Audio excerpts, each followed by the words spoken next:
Friends పొద్దున ఒక long video upload చేశాను కదా, పిల్లలు ఐస్ అడిగారు, ఐస్ చేశానని చెప్పేసి సగ్గుబియ్యంతో. ఇప్పుడు అది ఎలా వచ్చిందో టేస్ట్ చేస్తాము. నేను కూడా కొత్తగానే రబ్బర్ బ్యాండ్ వేసాను, కవర్ పెట్టి రబ్బర్ బ్యాండ్ వేసాను. సైట్ అన్న వావ్ సూపర్ ఫ్రెండ్స్. చూడండి అక్కడక్కడ డ్రై ఫ్రూట్స్, సగ్గుబియ్యం, బాగా మ్యాంగో, మిల్క్, షుగర్ తప్ప అన్ని హెల్దీ ఇంగ్రీడియంట్స్ వేసాను. ఈ సమ్మర్లో ఇప్పుడు కూడా చల్లగా ఉంది చూడండి, వెదర్ అసలు ఎండే లేదు. ఏమంటే ఇంక పిల్లలు అడిగారని చేశాను. టేస్ట్ చిన్న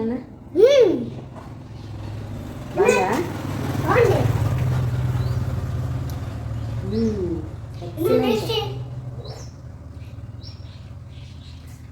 రియల్గా చెప్పాలంటే బయట కొన్నిటికన్నా కూడా ఇంట్లో చేసుకునేవి చాలా బాగుంటాయి కదా.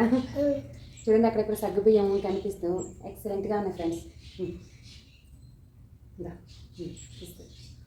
ఫ్రెండ్స్ స్టిక్ లేదు ఇంకో గ్లాస్కి, ఇలా ఫోర్క్ పెట్టా.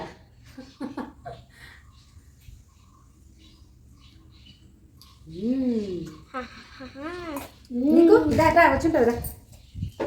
ఇప్పుడు తీస్తా. ఈ ఐస్ వచ్చేసి మహేష్ది, చూద్దాం దానికి.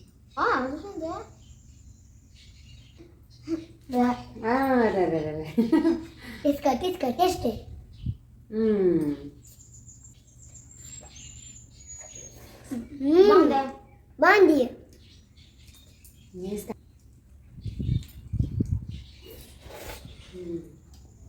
ఎక్సలెంట్గా ఉంది. మీకు ఒకవేళ ఈ ఐస్ నేను ఎలా తయారు చేసినా మీకు కావాలంటే ఈ షార్ట్ వీడియో కింద లాంగ్ వీడియో లింక్ ఇస్తాను, చూసేయండి. నచ్చితే ఇంట్లో ట్రై చేయండి ఫ్రెండ్స్. Okay bye.